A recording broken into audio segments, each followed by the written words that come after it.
So did y'all ever lose a game because of one miss? I know it's really easy to blame one instance of hacks on why you lose an entire game, and a lot of the time you could go through a replay and figure, okay, well maybe I should have played this turn better, should have done this here, and the miss would have never mattered, but I'm here to show y'all a game where at least I genuinely believe that it did come down to one miss. This is from NUPL. The game just got played a couple hours ago as I'm recording this. We got Pokeslice versus Dunox, and it's some Gen 8 NU. Remember that tier very fondly for lots of great reasons like Rotom Mow. And so Valley Ground. Some very balanced Pokemon. And if we're looking at preview, Dunox has brought a very cool Pokemon in the Frostlass. And it actually ends up being Choice Banded Frostlass, which is quite a threat. I'm going to turn down the music before I continue. But the Choice Banded Frostlass here is quite nasty looking. Pokeslice does not have a ghost resistance immunity. Nothing that wants to take on a Choice Banded Poltergeist. And as a result, we're going to see this Pokemon pose one of the biggest threats that we have seen so far in this tournament for like a single Pokemon. On the contrary though, look at Slice's team. Look at that nice little Copper Raja. One's about to go stupid. And let's see how this game goes.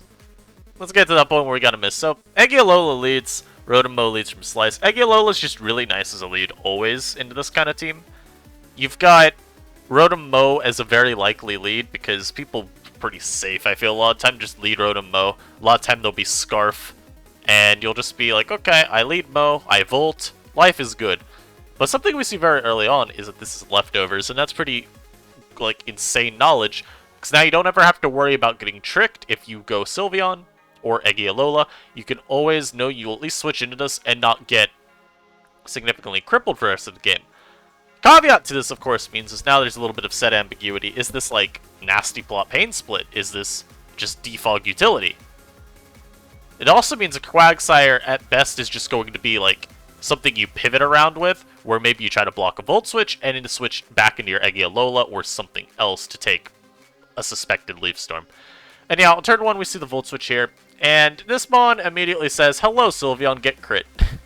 So Specs Eggialola, this Mon was gone, but as we see it's a Life Orb. And this Sylveon, we're going to see it do a little bit of something funny later on, but for now, I'm going to see the Croak come in on a suspected Giga Drain, trying to minimize how much health this Eggialola can get back. And unfortunately, he's going to have to double immediately, because when you're facing a Quagsire, your Toxicroak is often not going to do too much work. If you're low kick, you can do actually a pretty significant amount of chip to Quag, but that's only if you're like then an Adamant Nature with a Life Orb. And we see the Black Sludge is, in my view, a pretty good shot that he's, you know, just jolly, so he's not going to be able to do too much. But he predicts the Volt Switch properly there, and he gets Big Raja in, and he's going to set up Stealth Rock. These Stealth Rock, of course, are very useful to minimize how many turns Frostlass can come in. And now we're going to see Dunox try his best to pivot around Raja, because as we said earlier, this Mon is quite intimidating. If it's the standard Stealth Rock coverage of like Heat Crash, Iron Head, Power Whip, it can technically get a KO every time it is in. Now, it doesn't here. Dunox predicts properly, gets Sylveon in on a Heat Crash, and it doubles into his Quagsire as the Talon comes out. And this Mon is about to put in a little bit of overtime as well. So, Slice very smartly predicts one Toxic. Unfortunately, Dunox is a little bit too good, and he does properly get off this next Toxic. And as we mentioned earlier, his Rotom Mow is a little bit annoying because you don't know the set. So getting a Toxic off on it is just really nice for long term, helping minimize its overall impact. And now the Eggialola is going to come in on a suspected Volt Switch, just trying to stave off the chip damage as best you can. Not wanting to go into your Sylveon because that would let Copper Raja in for free. And as of this point, Dunox does not know its set, so he's got to play really carefully around it, avoid giving it too many turns. The problem is that Aerodactyl is going to come in on this Talonflame, and Aerodactyl doesn't really do a ton this game, so it's not the best mod to go to. He's able to get a Stealth Rock and dodge another Toxic, but it's kind of one of those mons where you're like, I don't ever feel too good about going to it. He's able to get his Rocks though, dodge Toxic, and get Eggy in very safe, so pretty safe. Very nice sequence. And now here we're going to see, again, a what's the word? We're gonna see a symptom of the greater problem at hand. This Mon does not want to go for grass moves, and the reason for that's simple. If it goes for Leaf Storm or Giga Drain, you're potentially seeding Raja turns, or even just seeding in Talonflame turns, which in effect can let Raja come in. So Slice is going to predict some very nice turns in a row. Sylveon on a Draco, Protect on a Flamethrower, and then staying in to pick off the Agiolola with a Hyper Voice after that next Draco, because he knows you don't want to let this big guy in. You don't want to let Talonflame come in, easily U-turn into Copper Raja. That'd be too much of a problem for you. So he's able to get rid of Agiolola. That is one big problem gone. And now we're going to see Dunox effectively just sacrifice his Aerodactyl here. Never mind, it's a couple turns later. He's going to get a little EQ chip and then smart pivot Silvally Steelin. You can always then just Parting Shot. He goes for Defog first because he decides, I've still got my Rocker. I don't want these rocks to limit my Frostlass. May as well get rid of them for now. And since he's a slow pivoter too, he's able to get off a nice little slow Parting Shot. And he's going to go Arrow here. And we're going to see what might seem like a little bit of an odd Earthquake here.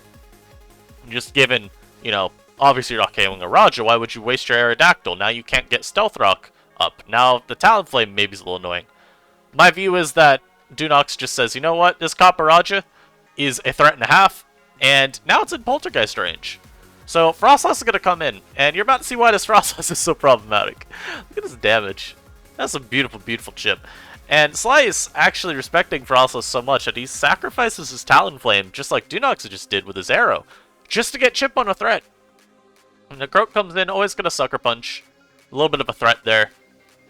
So you go Quag, very, very safe. And Sylveon at this point is probably just your best overall switch into the double. The logic here, of course, being you know Frostlass would double a lot of the time into the Rotom. You know, Rotom pretty obvious response to Quagsire, right? Also probably just doesn't want to risk Toxic Poison racking up too much. But this play is really good for Slice, because now you can just get to try and stall out some Poltergeists. He's down to only 4, and I mean, he can't OHKO everything on your team at least, so this is pretty decent. You know, you will not be swept yet by Poltergeist. And again, he's going to go Croak, just constantly trying to threaten that Sucker Punch, because Frostlass is in range. And now we're going to see the very safe Rotom Mow again. The problem is this Frostlass says, no, this isn't a safe switch. And so every time Frostlass comes in, he's just going Poltergeist. He's going to easily KO the Quagsire here, and things are not looking very good for our protagonist of the game, Pokeslice. And we'll see once again, he's always going to switch into the Quagsire on these Toxicroaks, because Frostlass wins you the game. I would say Dunox has done just about everything he needs to win the game so far. He set up his Frostlass for a nice little late game cleanup duty by getting the requisite chip that he needed on Raja earlier, and then dispatching of both Quagsire and Talonflame, and I guess also Sylveon, a Mon that could have stalled you out later on. And he's also, of course, making sure to manage his HP properly, which really has just come down to, do not take Sucker Punch, it will KO you. But he's playing very smart. Pokeslice does get a very nice double switch here into Rotom, and he goes for a nasty plot. Now I'm here to tell you that plot in and of itself doesn't really matter, but it does mean he gets off this very nice little hit on Sylveon, and it lets him get Raja back in. So this is extra recovery. This is also just another turn to threaten. Now we see a Wish. Now I'm pretty sure that the idea behind this Wish was not to preserve your Sylveon, and instead, I think he expected Iron Head first. And instead, of course, Slice goes for Stealth Rock because it's still very, very safe. And he actually goes for Heat Crash because, and this kind of just reaffirms my belief that he's trying to sack Sylveon. I think he wanted to Wish Pass to the Frostlass there, because here's the thing now. We're gonna see what this title is all about. Frostlass comes in. Now, I ran the calcs before I started recording, so I wanted to make sure I was right. Frostlass does KO Copper Raja from here. And Toxicroak Sucker Punch, after it receives a Wish, will not KO. I believe it's doing like somewhere between 60 and 70, so say that the Wish heals all the way to full.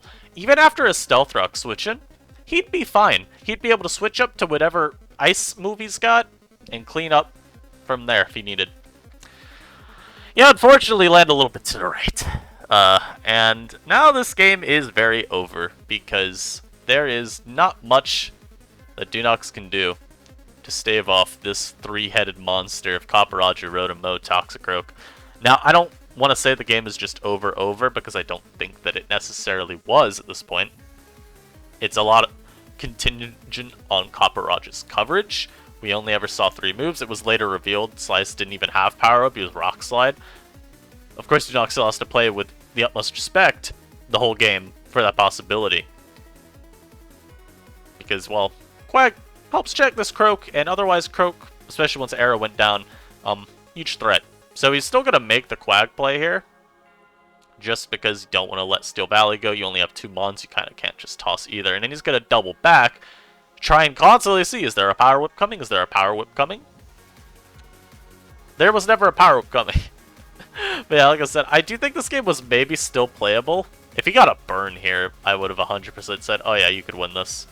But he doesn't get any burn. He also never tries to Parting Shot, because if he does, Parting Shot, even on a Rotom Mo switch from Slice, just means you lose the game pretty quickly, given, again, you really can't afford any free turns at this point if you're Dunox, because every free turn you give basically just means you are taking another hit, and you're looking at a Mon that has no recovery, and then a Quagsire that always gives a free turn to the Rotom. So not too good to do that. Also, we see Slice with the Nasty Plot here. Very disrespectful indeed. I like it because of that. He had no need to Nasty Plot there. This play did nothing for you.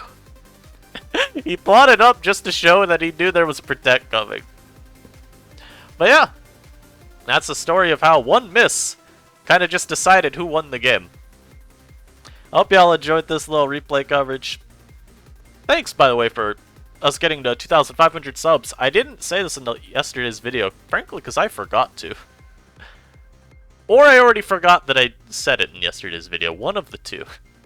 But we are officially a quarter of the way to our end of the year goal. Of course, if you've been enjoying the content, make sure to subscribe if you're not already subscribed. Especially because, look, you just watched 12 minutes and 12 seconds of me talk about Pokemon.